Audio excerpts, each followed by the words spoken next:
tout le monde est phagocyté dans la bière et le football. L'histoire de l'Afrique a toujours été réécrite, toujours été corrigée, toujours été retouchée pour que la mémoire des Africains puisse être effacée au fur et à mesure que le temps s'en va.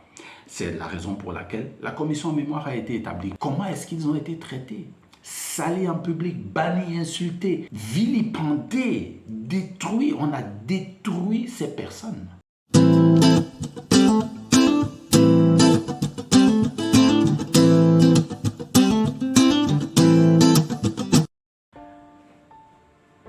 Et bienvenue à cette vidéo. Récemment, il y a des événements qui sont passés dans notre pays et qui m'ont forcé à enregistrer cette vidéo. Alors, ce n'était pas la vidéo qui était prévue. J'avais prévu de continuer avec l'histoire de Hendrik Witbooi.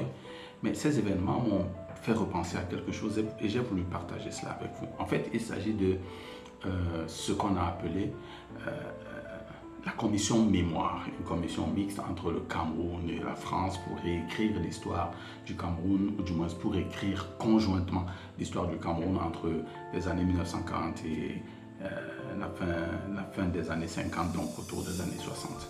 Alors, ce sujet, cette information m'a bouleversé et ça m'a fait comprendre qu'en réalité, des questions que beaucoup de gens se posent, mais pourquoi l'Afrique ne s'en sort pas? Pourquoi est-ce que nous sommes toujours dans la mouise comme ça? Pourquoi est-ce que l'Afrique reste pauvre avec, comme on le dit, malgré toutes les richesses que nous avons, malgré les richesses en termes de personnes que nous avons, mais en termes de richesses de sous-sol et toutes les autres richesses d'ailleurs?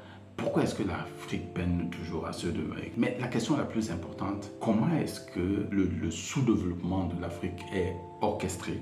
Comment est-ce que les élites internationales s'arrangent à ce que le continent africain soit empêché de pouvoir se développer? On va examiner cette question principale sous le prisme d'un livre magnifique qui a été écrit en 1949. Alors, c'est un roman et que je vous recommande vivement d'aller lire. Il s'intitule 1984 et il a été écrit par George Orwell. Mais quel rapport entre George Orwell, un anglo-indien, quel rapport est-ce que ça a avec le développement de l'Afrique? Alors, vous allez être surpris parce qu'il y a 3 points principaux que nous avons traités pour pouvoir démontrer comment est-ce que l'Afrique est spécifiquement empêchée d'être développée. Et c'est George Orwell qui m'a permis d'avoir une épiphanie à ce sujet. Alors, mais parlons d'abord de George Orwell brièvement, vraiment, parce que c'est pas trop son histoire personnelle qui nous intéresse, mais ce qu'il a dit. Mais parlons quand même de lui. George Orwell est né le 25 juin 1903. Il est né en Inde et il est né dans une famille anglaise et indienne. Donc, quand l'Inde était encore sous occupation anglaise, donc il y a eu, comme vous le savez, des mariages mixtes. Alors, de son vrai nom, Eric Blair. C'est son vrai nom. En fait, son vrai nom, c'est pas George Orwell, c'est Eric Blair. George Orwell, c'est son nom d'artiste. George Orwell a été tour à tour, il a eu une vie tellement mouvementée. Alors, je vais me concentrer à lire sur mes notes. Il a été dans la police impériale des Indes. Il a été un clochard, un plongeur dans un restaurant, un écrivain, un maître d'école, un employé de librairie, un révolutionnaire en Espagne, rendez-vous compte, un sergent. Il a été employé dans la nuit, dans des usines.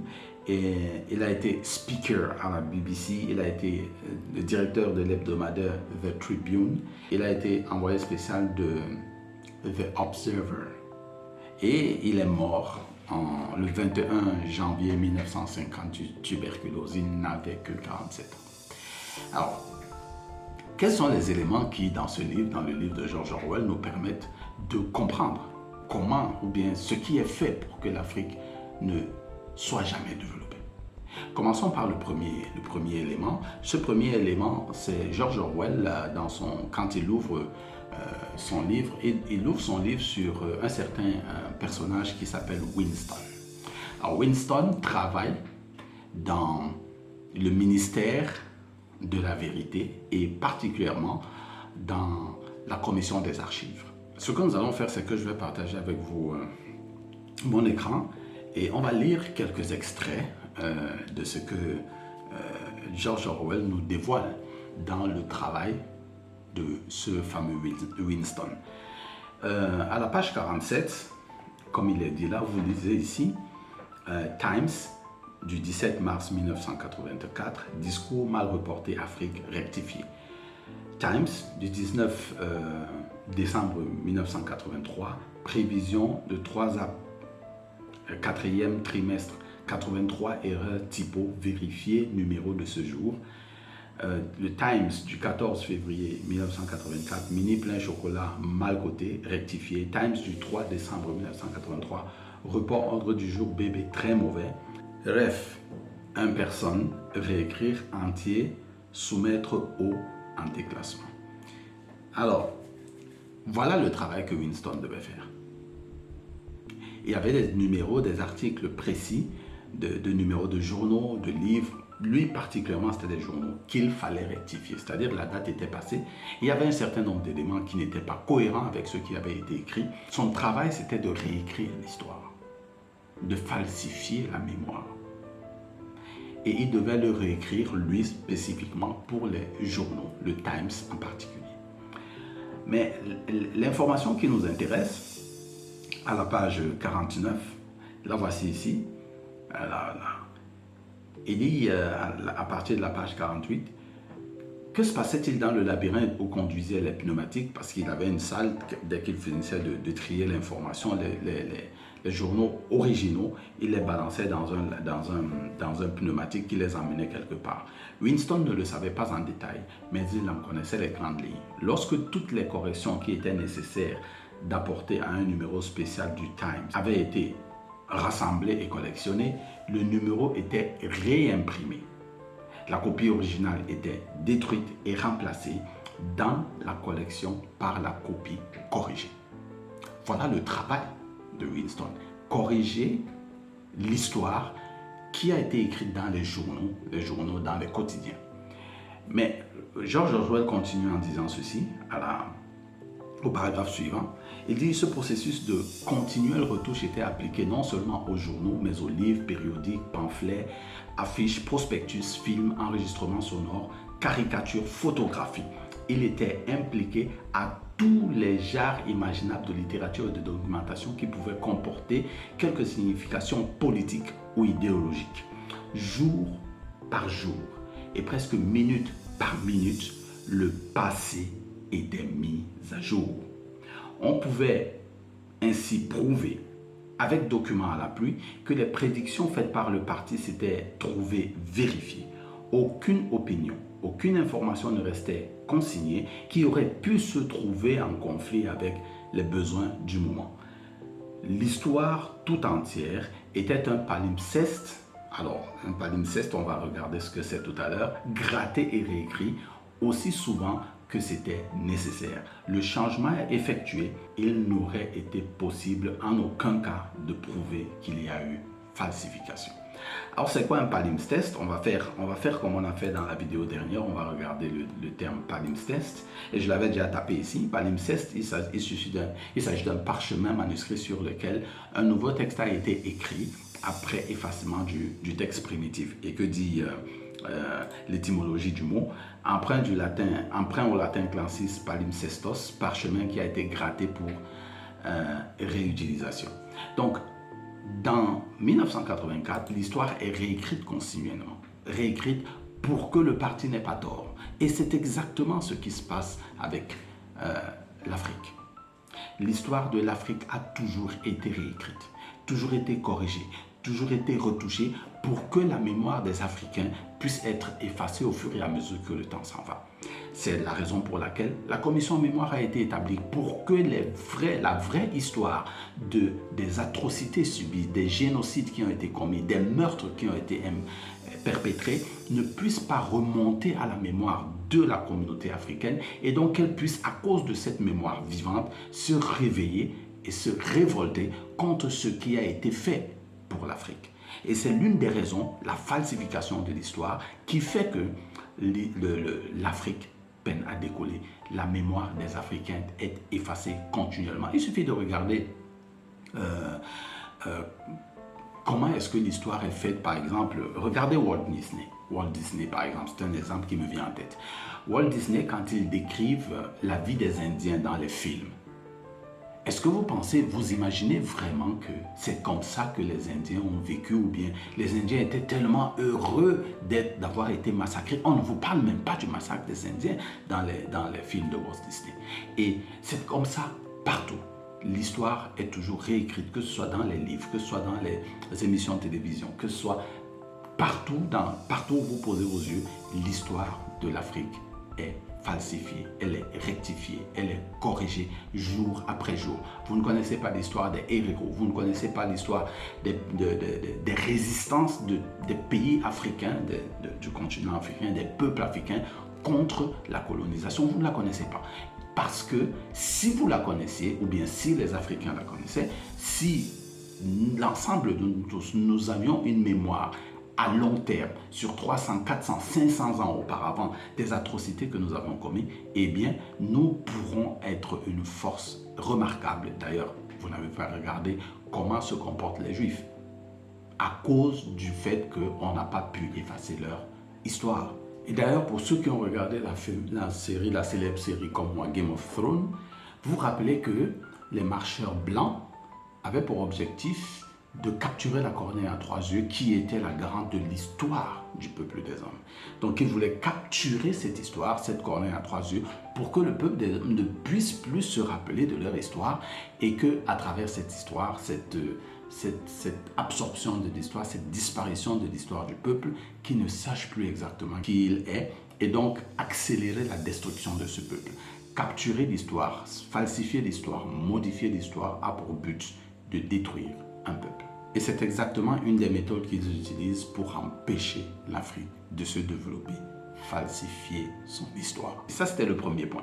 Le deuxième point, et ça c'est quelque chose qui m'attriste énormément, et malheureusement j'ai été pris au piège pendant un certain temps, mais ça fait bien des années ça fait pratiquement 10 ans et plus, que j'ai abandonné ce mode de vie. Mais de quel mode de vie est-ce qu'il s'agit? Regardez, c'est George Orwell encore. Rappelez-vous, il a écrit ce livre en 1948 et il se disait que les événements qu'il décrit ici allaient se réaliser en 1984, mais nous sommes en 2025 et tout se passe exactement pareil. Regardons, allons à la page 87 de ce livre. Comme je vous l'ai dit, le livre, je n'ai pas pu l'avoir en version manuelle. Je l'ai eu en téléchargement parce que le livre est en téléchargement libre sur internet. Il suffit juste de taper 1984 George Orwell et vous allez avoir cette version. Allez lire ce roman, il est époustouflant.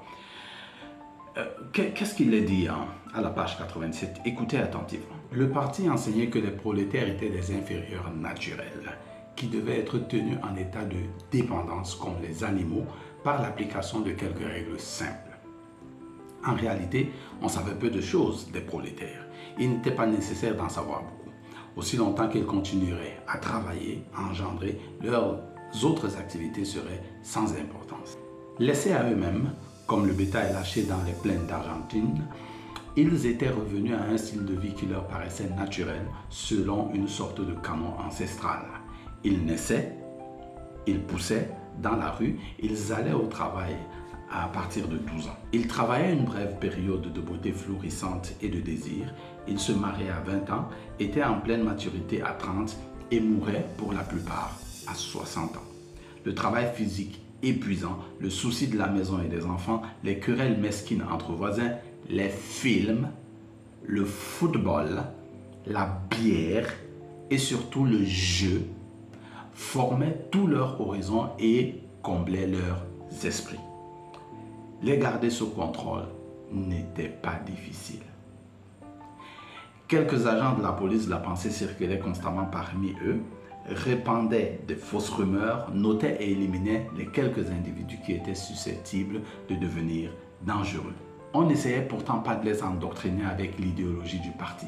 Il n'était pas désirable que les prolétaires puissent avoir des sentiments politiques profonds. Tout ce qu'on leur demandait, c'était un patriotisme primitif auquel on pouvait faire appel chaque fois qu'il était nécessaire de leur faire accepter plus d'heures de travail ou des rations plus réduites. Ainsi, même quand ils se fâchaient, comme ils le faisaient parfois, leur mécontentement ne menait nulle part, car ils n'étaient pas soutenus par des idées générales. Ils ne pouvaient le concentrer que sur des griefs personnels sans importance. Les mots plus grands échappaient invariablement à leur attention. Arrêtons-nous sur cette description du prolétaire. Et les choses qui peut-être vous sont revenues à l'esprit, c'est le football, la bière. De plus en plus, notre jeunesse, tout le monde est phagocyté dans la bière et le football.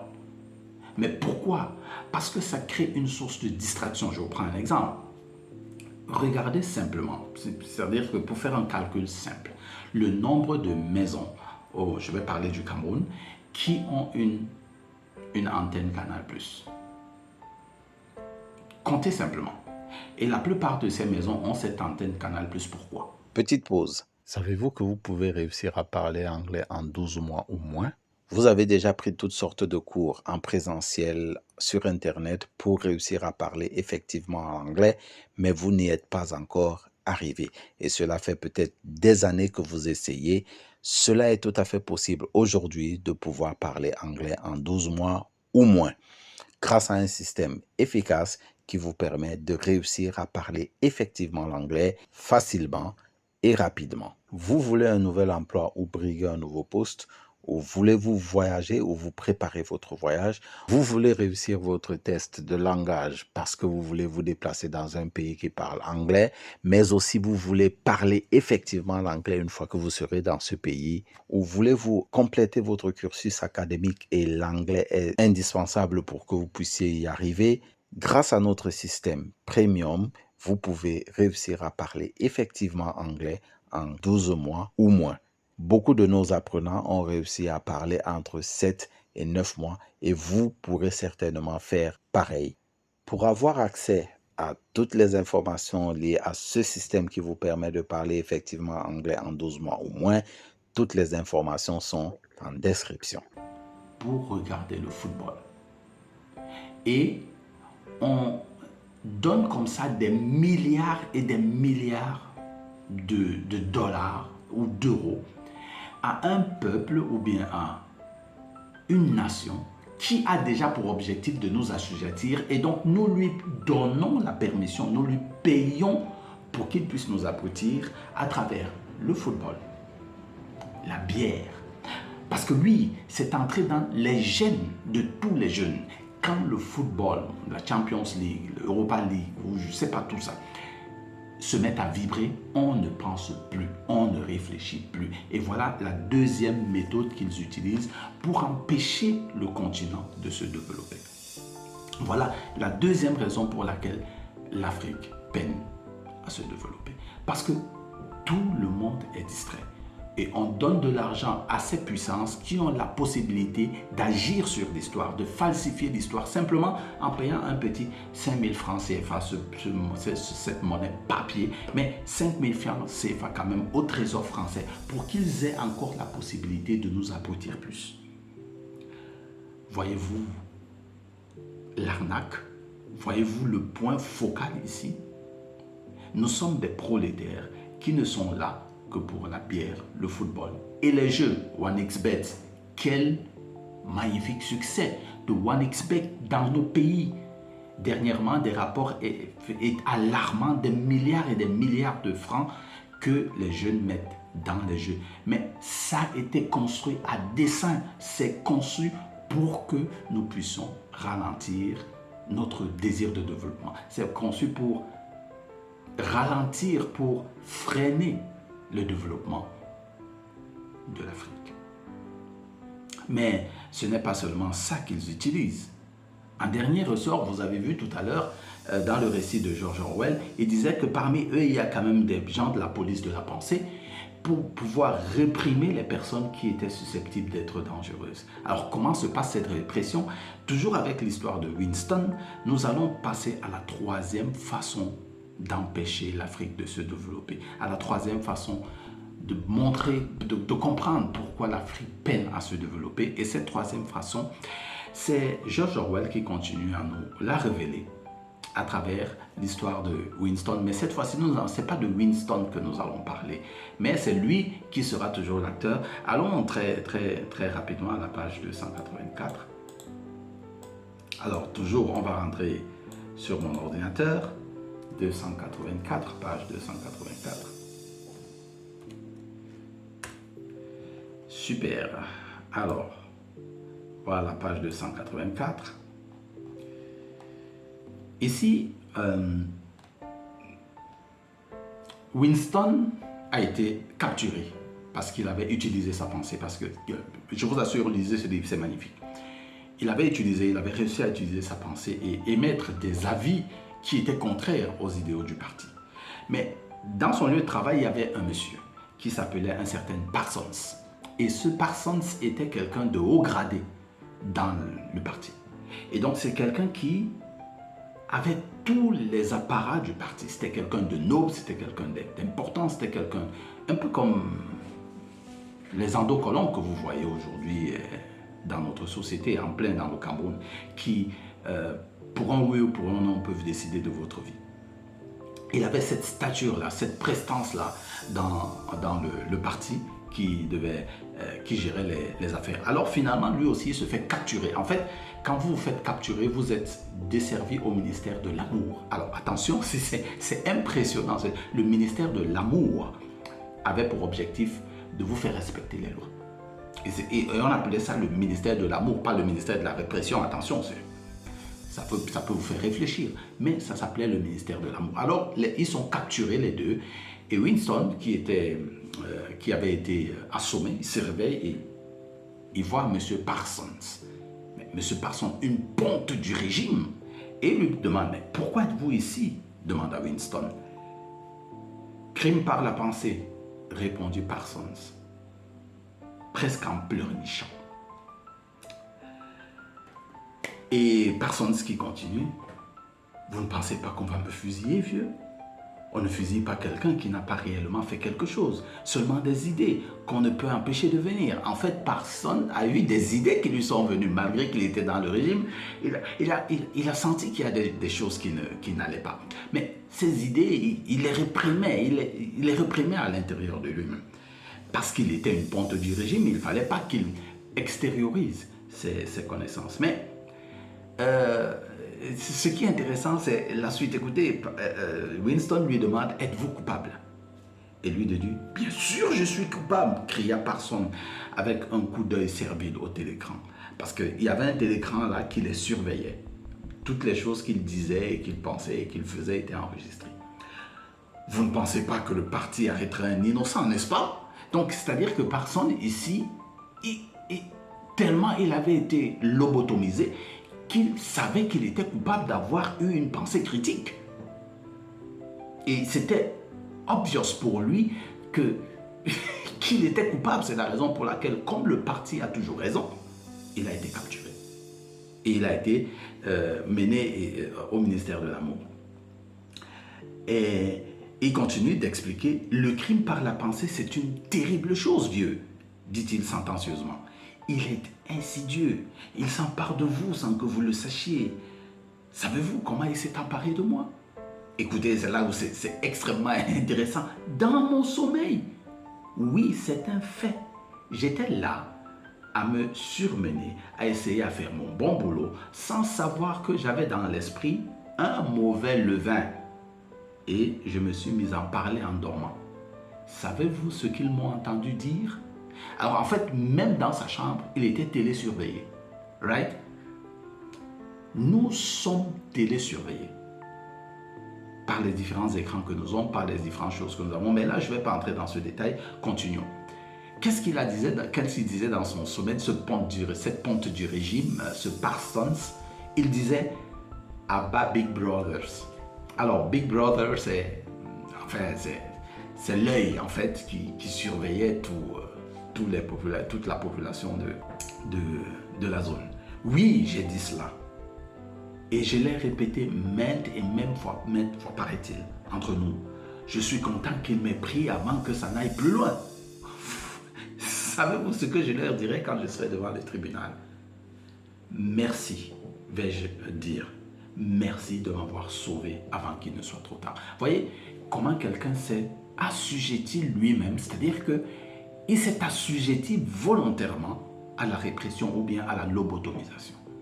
Et il était prêt à dire merci parce qu'on l'a sauvé du fait d'avoir eu une pensée critique. Et personne, mais ça va plus loin, c'est encore plus grave parce que Winston lui demande, mais qui vous a dénoncé? Parce que c'est vrai, il y a des téléécrans, mais c'est pas tout le temps que ça fonctionne. Et parce que ça ne fonctionne pas tout le temps, il y avait d'autres polices autour de... Et qui était la police dans le cas de Parsons? Il dit, c'est ma petite fille, répondit Parsons, avec une sorte d'orgueil mélancolique. Elle écoutait par le trou de la serrure. Elle a entendu ce que je disais et dès le lendemain, elle filait chez les gardes. Fort pour une gamine de 7 ans. Hein? Je ne lui en garde aucune rancune. En fait, je suis fier d'elle là. Cela montre, en tout cas, que je l'ai élevée dans les bons principes. Voyez-vous à quel point nous sommes réprimés? Simplement parce que nous avons osé avoir une pensée critique. Observez tous les Africains ou tous les Afro-descendants qui se réveillent contre la répression, contre l'impérialisme. Regardez comment on les traite. Et il y a quelque chose de particulier qui est fait pour ces gens. Dernièrement, je prends juste un exemple simple. La chaîne camerounaise Afrique Media a été simplement et purement bannie de YouTube sans aucune forme de procès. Et l'arme qu'ils utilisent le plus pour la répression, parce que physiquement, ils ne peuvent plus y aller, parce que s'ils y vont physiquement, du moins de façon frontale, ce sera un tollé terrible. C'est pas que ça les empêche, mais c'est qu'ils ont honte de pouvoir le faire. Rien ne les empêche de pouvoir faire ça. Hein? Parce que pour des gens qui sont prêts à sacrifier plus de 2 milliards d'humains sur la Terre pour leur bien-être, non, rien ne les empêche d'agir de cette façon. Sinon la honte de ce que eux-mêmes ils disent, même comme on sait qu'ils ont un double standard. Mais l'arme qu'ils utilisent le plus, puisque tout le monde est dans les réseaux sociaux aujourd'hui, tout le monde est sur Internet, tout le monde connaît tout le monde, on connaît un paquet d'informations aujourd'hui. L'arme qu'ils utilisent la plus, c'est le character assassination. Alors, le character assassination, vous l'avez vu en pleine œuvre, c'est-à-dire dans son paroxysme lors de la crise Covid. Professeur Perron, professeur Didier Raoult, tous ces éminents scientifiques qui remettaient en cause le narratif qui était ordonné par Big Brother. Comment est-ce qu'ils ont été traités?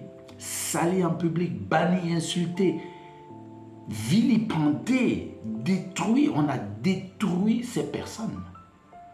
Et c'est la même chose qui se fait en Afrique. Toutes ces personnes influentes qui bousculent les pensées. Je pense à Kemi Seba, je pense à Nathalie Yamb, je pense à Franklin Nyamsi, je pense à André Banakane, je pense à Batengene. Je n'oublierai pas le docteur Yam Timba. Je pense à tous ces panafricanistes qui se battent corps et âme pour sortir de l'impérialisme. Mais qu'est-ce qu'on fait de ces gens? On les criminalise, on les vilipende, on salit leur réputation et voilà la méthode de répression.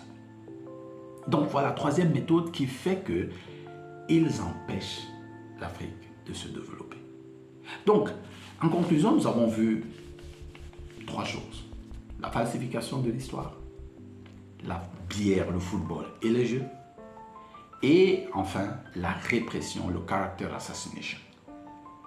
Voilà les 3 éléments parmi des milliers, mais des 3 éléments qui sont les plus flagrants, que moi j'ai vu le plus flagrant, qui font que, à cause de ces 3 éléments, l'Afrique peine à se développer, peine à sortir du marasme dans lequel nous sommes.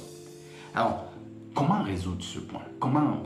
Quelles sont les propositions qu'on peut donner? Parce qu'il est inutile de crier et de ne pas donner de propositions. Moi, j'ai 4 propositions à donner. Premièrement, il faut que nous soyons responsables de la réécriture de notre histoire. La commission rapport, bon, ok, on va l'accepter, on la garde dans nos archives comme preuve que ces gens veulent falsifier notre histoire. Mais nous devons écrire notre propre histoire. Et des centaines de livres, beaucoup de livres ont été écrits de l'histoire du Cameroun ou de votre pays dans la zone où vous êtes. Premièrement, c'est la première chose à faire, réécrire notre propre histoire. Deuxièmement, bannir totalement ou bien diminuer drastiquement la quantité de bière, de football et de jeux auxquels nous nous adonnons. Moi, j'ai pris cette décision depuis très longtemps. Je ne regarde plus le football, plus du tout. Alors, vraiment pas du tout, voire plus de 10 ans. Plus une goutte d'alcool. Parce que j'ai compris que c'est par là que ces gens passent pour abrutir la masse africaine.